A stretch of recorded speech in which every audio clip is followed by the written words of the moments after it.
This is WGRG 100.5 FM, where we meet the absolute minimum FCC broadcasting standards. It's time to hang on and brace yourself for a community radio program that's frankly indescribable. Let's talk Geneseo. Two guys with nothing better to do on a Friday morning but to talk about our community. Geneseo City Administrator Brandon Meglin and City Alderman Keith Kennett. And yeah, nobody, and I mean nobody, puts the blah in blah, blah, blah like these guys do. All right, and I'm the Keith part of that. Brandon's the other part of that at the orange microphone. Good morning, Brandon. Good morning. How you doing? Doing fine. You know, we were just talking a little bit before we came on air about how there's sometimes we have little power spikes and power outages that occur, and how little gremlins kind of pop up whenever that happens. And Root House does not have this whole room backed up on its own battery system or something? well, actually, it is. Parts of it are. Oh. But we're kind of working on something maybe this summer to alleviate this. But had a few little surprises when things didn't do quite what we were expecting them to do as we started the program. But that's part of the charm of having our fun little Friday morning radio program here together. So welcome, listeners, to Let's Talk Geneseo. For this Friday morning, again, I'm Keith Kennett along with Brandon Meglin, and two very special guests, one a familiar voice, one a new, or just been here before. Not yet. One a new voice. So welcome to the crew. But anyway, with that, we'll full show, so I'll turn it over to you, Brandon, to get things moving. Yep, we have two guests in this morning, so it should be a full half an hour here today. As every month, we're joined this morning by Mark Grabicheski, our trusted local financial advisor here in Geneseo, and we also have Jen Johnson in from Inspiring Continuing Care. First time on the show, so we have a lot to get into with Jen today too, and find out what's going on over there at ICC. But this was Jen's first time on the segment, so nobody told her that coffees and donuts your first time is the requisite. I'm surprised. I thought one of you two would at least convey that to her. We usually point that out in the second. We want to try and have somebody come back. We don't want to lose anybody willing to come in and talk to us. If anything, we should probably bring coffee and some donuts in for our guests from time to time. Yeah, maybe we'll put that into the budget. You know, right now we're pretty maxed out on our large budget. That'll be part of our year 2 plan. Yeah, to build up to that. All right. Well, we will start this morning with Mark. Mark, thanks for being here again. Was this show 5, 6, 7? Where are we at? 5, possibly 4. 5? Yeah. Yeah, well, appreciate time flies, you know. It does. We started doing this, back in August, Keith, I think, the show, and plan on keeping it going. Appreciate everybody that continues to listen to us get onto these mics every Friday morning. So yeah, it seems longer than that, doesn't it, Brandon? It feels like we've been doing it for a while. Yeah. Okay. Yeah. Anyway, back to Mark. So, Mark, as always, Mark is from Geneseo. He's our trusty financial expert and provides us tips, things we can use with the financial conditions and a lot of challenges, obviously, going on in the world today. So, today, Mark suggested that we talk about the subject of artificial intelligence we're going to get into and some drivers around that and financial conditions. But first, Mark, over the last 14 months, we've seen the S&P 500 gain about 30%.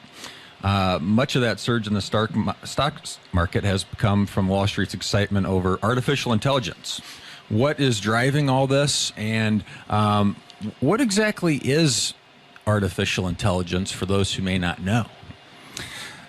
It's great questions. I mean, the reason I thought this might be a good conversation for us to kind of go over is just because all we're hearing in the news, especially on the financial networks over the last year or so, is the growing use, impact, and applications of artificial intelligence. Now, for years now, we've had many basic forms of AI or artificial intelligence, and its primary use has been to accumulate, analyze, and process vast amounts of data very quickly. For example, anytime you go onto the internet, basic AI tracks your activity, and then it recommends those goods you may have interest in buying, or it directs specific advertising content in those pop-ups that we get every now and then. In manufacturing and warehousing, we see basic artificial intelligence in robotics and in managing inventory systems. Even within our homes, we see many basic forms of artificial intelligence in our home entertainment systems, our home security systems, our laptops, even our cell phones. On a more complex basis, artificial intelligence is now kind of being used in self-driving automobiles, and case in point, some of those in the automobiles being offered by Tesla. But all this recent excitement by Wall Street over artificial intelligence is the untapped potential of how artificial intelligence can really transform our lives, and more importantly for Wall Street, how artificial intelligence can really transform the fundamentals and basics of the U.S. economy. Yeah.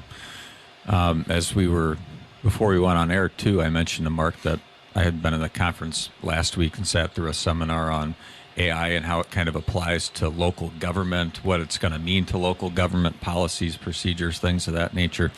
And the presenter had mentioned that, AI may actually eliminate a number of jobs in the future. I'm kind of throwing you a curveball question here, but Yep. And I know we're not really focused on the labor market today, but have you thought about that at all? I mean, in 20 years, there are actually professions that are probably going to go away because of artificial intelligence, and how that impacts the overall economy. Well, I mean, if you think back to the big technology boom that we had kind of back in the late 1990s, early 2000, I know that kind of dates some of us a little bit, but we did see these similar concerns that all this technology, computers and laptops, and all the different applications and capabilities that technology was developing at the time, that there's going to be this similar mass displacement of labor within the U.S. economy. Now, kind of what happened, it was a very slow, gradual process. Yes, there was some displacement in certain areas, but at the same time, we saw the need for additional employees in certain areas within the technology sector. And I think we'll see something very similar within the AI space. That, yes, it is going to be disruptive to some extent within the labor market. You're going to see some businesses, some sectors where you may have a decline in employment, whereas other sectors, AI may actually fuel job growth. Mm-hmm. Yeah. So we're hearing about this group of stocks related here called the Magnificent Seven. Boy, Keith, I'm going to really need your help here today. I can't spit out these words. What exactly is the Magnificent Seven, Mark?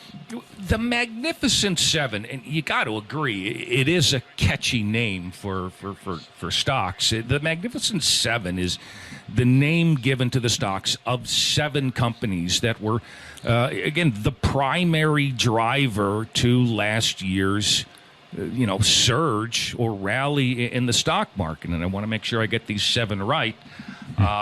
We have Apple, Alphabet, think of Google, Amazon, Microsoft, Meta, formerly known as Facebook, NVIDIA, and Tesla. Now, these 7 companies either directly create that AI technology. Think of those computer chips, or are expected to significantly benefit from artificial intelligence. Now, for perspective, last year, the benchmark S&P 500 gained 24%. And remember, the S&P 500 is an index comprised of 500 stocks. Collectively, the 7 stocks, the Magnificent Seven, those 7 stocks accounted for 75% of last year's gain in the S&P 500.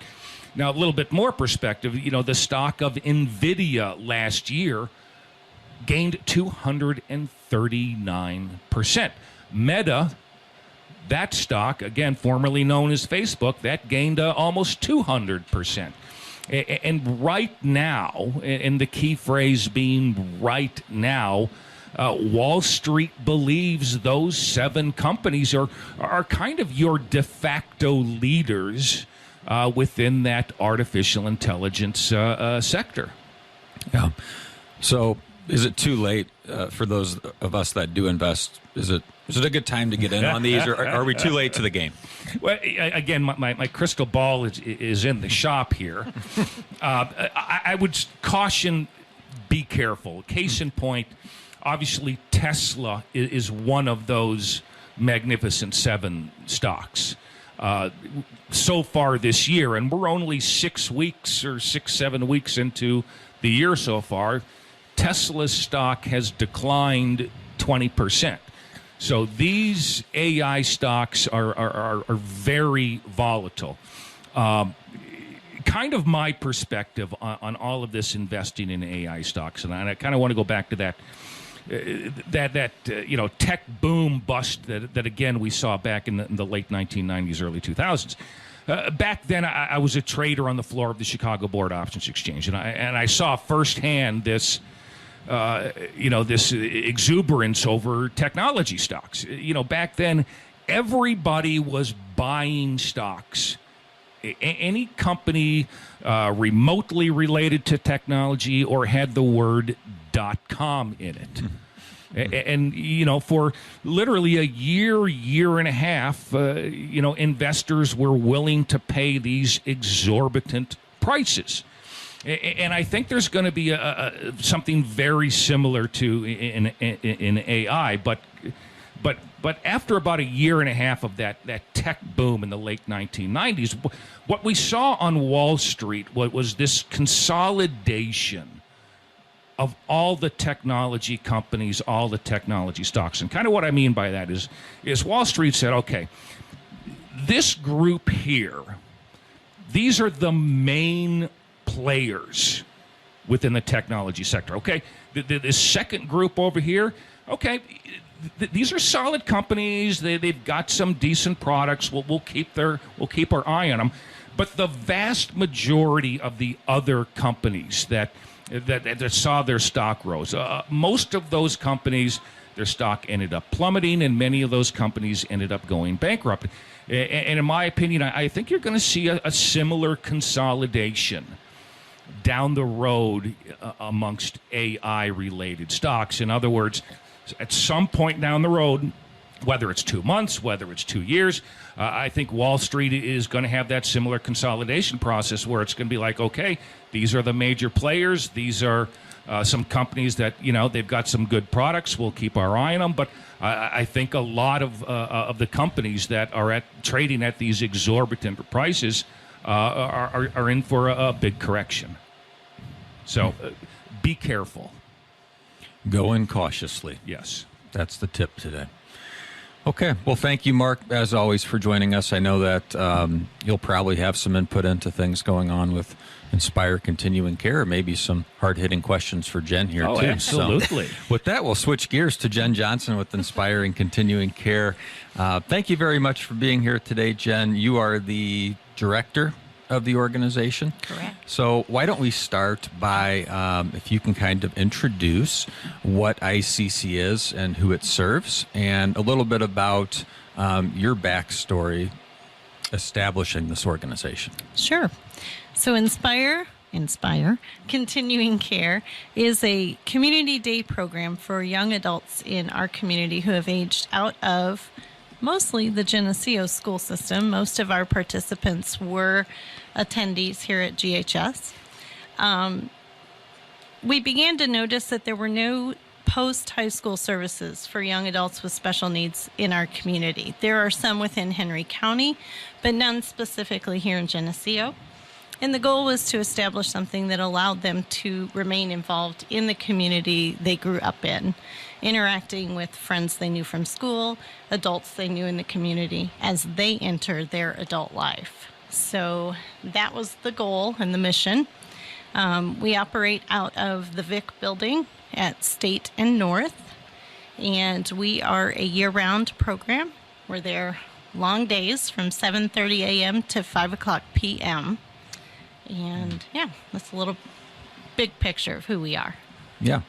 Yeah. So I guess you specifically, you have kind of a neat backstory as to, I mean, you just gave us the brief version of it, but I mean, how specifically did you come to be part of this, and what was, I mean, because really it's inspirational, not to play on words too much here, but your story is inspirational in how you've led this organization to where it is today. Okay, so a little bit about that. I worked for 11 years in the Geneseo school system as a one-on-one educational aide for a young woman in our community. Her name is Paige, and so I began working with her when she was in second grade and followed her all throughout her school career until she left high school in 2021. Paige happened to be part of a group of students who were a significant sized group within the life skills department of the special education program. So over those 11 years that I accompanied her on her education journey, I developed really deep relationships with the other students that were similar in age to her, as well as their families. That just inevitably happens in a small town, especially. See each other at the grocery store and stuff. So COVID hit, and that changed a lot for the school. And I had a lot of time to think about what's going to happen, most specifically to Paige, once high school's over and those opportunities to experience new things and interact socially with people on a routine basis. What would happen for someone like her after she left high school? And then I naturally extended that thought process to all the other students whom I'd formed relationships with. And I don't know, the idea just popped in my mind like, well, they need something here in the community that allows them to continue to be engaged, to develop as young adults and learn how to contribute to their community in whatever ways they can. And they just need some support to remove the barriers they might experience. So that's kind of where the idea for ICC began. And I had a lot of help on the legal side of things, establishing it as a 501c3, and then learned how to write grants and had some success there. And that was kind of the green light that, okay, we need to keep going and see what happens here. And so we opened in August of 2021 with one full-time participant, that was Paige, and one part-time participant. And within just over a year, we had grown exponentially, and we now have 10 registered participants and are pretty much functioning at our current capacity, both as with our physical space and with our transportation options. Yeah, and as Keith and I both know, the word grant sounds nice, but I think it's kind of interesting, with how you guys set this up as well, that it's privately funded or is funded through a lot of local funds as well and local grants, right? And when you start to get state or federal grants, there are a lot of strings attached. I know one of the things you've mentioned before is that you guys want to run this a specific way and not have it dictated for your membership exactly how the structure is going to roll day to day. So maybe you can talk about that a little bit more. Who has been a big supporter of getting you into the VIC and what you're doing now? Sure. Well, the first step was getting that 501c3 established, and Bryce Henderson was instrumental in helping that occur for us, and he did it for me on my behalf. I didn't want to mess anything up. I didn't trust myself. So, a huge thanks to him for doing that, several years ago. We have partnered with some local foundations, the Geneseo Foundation, Geneseo Communications Charitable Foundation, the Kepi Foundation, the Miller Foundation, We have some a little bit more extended, the Sherrard Foundation. I shouldn't start listing people because I will forget some. We were awarded a Joe Carroll Energy Community Grant. We've partnered some with State Farm. I mean, it's just grown and grown. And that was an important part of our vision was, like you mentioned, to keep it private, keep it local, kind of to share the concept with the community and challenge in a positive way the community to recognize that it's our responsibility as a community to make sure that these young adults who need a little bit of extra help have the opportunity to engage and partner in the community. So almost all community day programs are actually nonprofit organizations. That's not unusual about us, but most of them do tap into state and federal funding sources. That comes with a lot of strings that limit everything from, the length of your day. There are a lot of things that are dictated to you.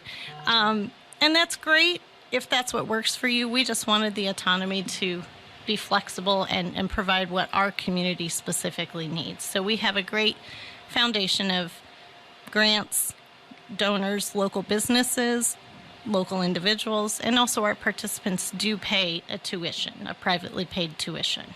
Yep. So speaking of some of the partnerships and activities, what are some of the things that you guys have been up to? The city's been fortunate to partner with you guys on some initiatives or spend some time with the group. It's nice how you guys are centrally located on State Street and in town too, where you can kind of get out and be involved a lot. But what are some of the things you've been doing recently? I mean, we see you guys out and about quite a bit, especially when it's nice out. A little tougher right now. Well, you mentioned our location, and I should not overlook that. Bob Pettit has been extremely generous in providing us that location, and that's a whole nother awesome story about how we secured that location and the timing. Like, we almost signed a lease somewhere else, and oh my goodness, we needed to be where we are. It's perfect. So we do lots of stuff in the community. We're trying to be visible. And like I said, also make sure our young adults are contributing members of the Geneseo community. We are a food pantry satellite collection site. We participated in the Art League's digital scavenger hunt. That was a lot of fun. One of our staff mentors, Christy, noticed that the city of Silvis was challenging neighboring communities to raise money for their food pantries by making a rock snake.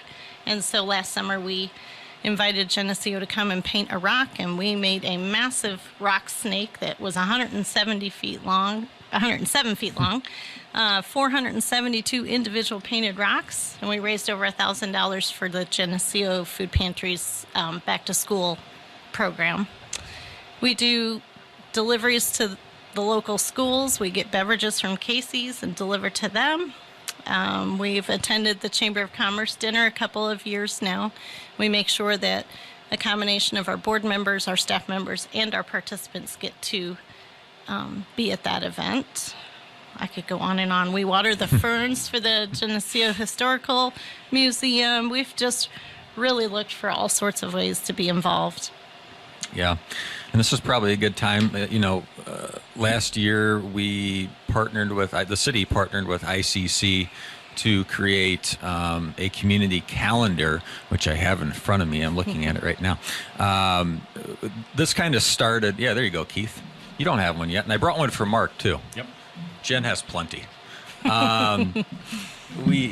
This idea kind of came about.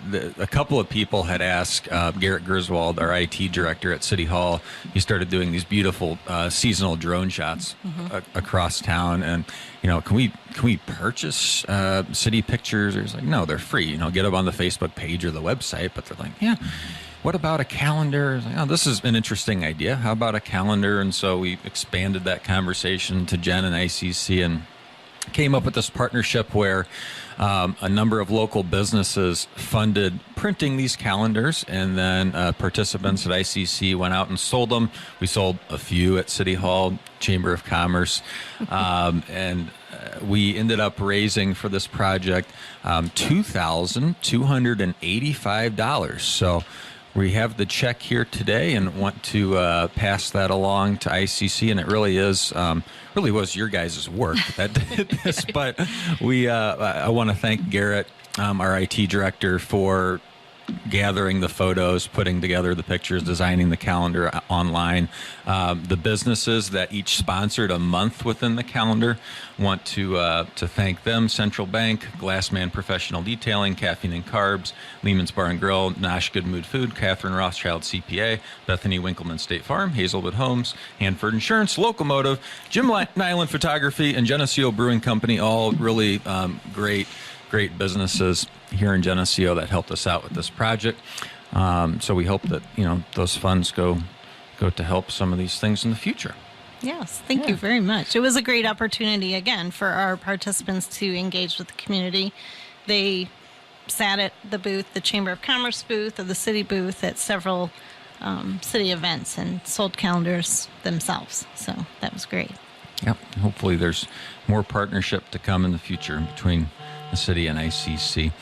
On the same thread, what can other members of the community, other organizations, what can they do to partner up or just participate in things with you guys?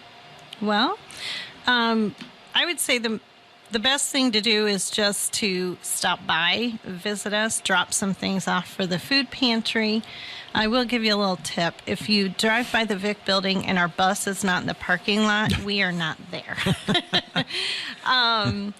We host a yard sale every summer. That's a great opportunity for our participants to interact with the community. You can attend that. We will be holding an inaugural fundraiser this fall. That is going to be an annual event. It is going to be a lot of fun. So there will be details published about that soon. That's a way you can kind of financially support us, but also have a great time. We host a gift wrapping event every December. This year will be our 4th year. That's an opportunity for folks to bring their Christmas presents in, let us wrap them with the participants, and they get an opportunity to interact. So just, look out for opportunities to see what we're up to on Facebook. Follow us. Instagram too, although I'm not as good at that. Just drop us an email at inspirecontinuingcare@gmail.com. We'll let you know how you can help out. Awesome. Well, thanks for being here, and not to put you on the spot, but maybe you could come back a couple of times throughout the year too, give us updates. Sure. We won't officially knight you like we have marked as a monthly guest, but Thank you. We should point out, I mean, there is a connection between Mark and ICC, which we didn't explicitly share, but Mark is on the board of directors of Inspire Continuing Care, so we appreciate his assistance in that way. And again, it really is a wonderful organization. Working with Jen and so many of the other directors, and just seeing all the participants. What a fantastic organization. So I encourage anybody in the community who really wants to find out a little bit more, like Jen said, stop by ICC or just reach out to them. Yep. Thank you both for being here. Keith, a couple other show notes today. We really PD related, I guess. Yes, it's a couple of announcements, but it is a Community Resource Officers Week, I believe, or Wednesday may have been Officers Day, but a shout out to a couple of names we'd like to mention. Yeah, Tim Stein is here at the high school. Amber Berthoud is the middle school resource officer. They both do a great job, and I know are really appreciated in the school community here at the high school, middle school. And I understand as part of that, Amber may be transitioning, though, and someone else will be replacing her at the middle school. Yeah. Yes, I hope I get this right, but or not to ambush you there, Brandon. But I believe that Amber's transitioning to the high school. That Tim will be stepping away from the SRO position, and I don't know if the chief has announced who's being hired to go to the middle school yet. So maybe to be formally announced. That one. But yeah. I believe that has been squared away, and that's part of the awkward moments that we enjoy here at Let's Talk Geneseo. Yeah. The other thing we wanted to mention, big congratulations. We've been making a very big deal out of it on the city's Facebook page, PD Facebook page, a lot of other people in the community as well, that Detective Jamie Shoemaker was named the Female Police Officer of the Year in the entire state of Illinois. Big deal, large honor, really nominated by Gene Carson, Deputy Chief, really surrounding the work that she has done with the Impact Program and the mental health, dementia-friendly initiatives here in Geneseo. She is extremely motivated and does just a great job, and we're really proud to have the Female Officer of the Year out of Geneseo, Illinois. Look at that. Yep, that's quite an honor for her. Chris has been a guest on the program at least once, maybe twice, but just an outstanding representative of our department and for our community, and congratulations to her. Well deserved. And with that, we have the music playing in the background, so we know it's time for high school announcements, which means it's close to 8 o'clock, and we should try and wrap this up. We jamming, man. Yes. I think the Bob Marley movie's coming out. This is like a little feeder for that or something. Maybe you could review it on the show for us. Maybe we'll have a little bit of reggae music next week when we're back. We'll see. But with that, though, that's going to wrap it up this morning. But, of course, we'd love to thank Jen and Mark, as always, for coming in and sharing the information. And again, Inspire, we could probably have multiple programs dedicated to that. But just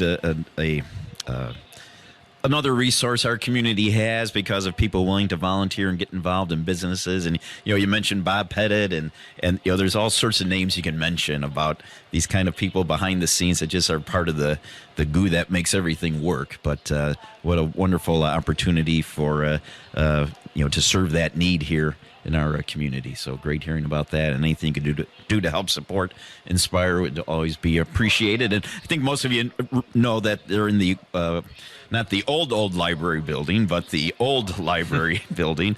But yeah, it's a good location for them there on North and State Street. Mm-hmm. So with that, we're going to wrap it up. Real quick, if you have any questions or comments, you can email Brandon at bmeglin at cityofgeneseo.com, BMAEGLIN at cityofgeneseo.com. All right, and with that, again, we're going to wrap it up. So thanks for listening. This is Keith Kennett, and you've been listening to Let's Talk Geneseo.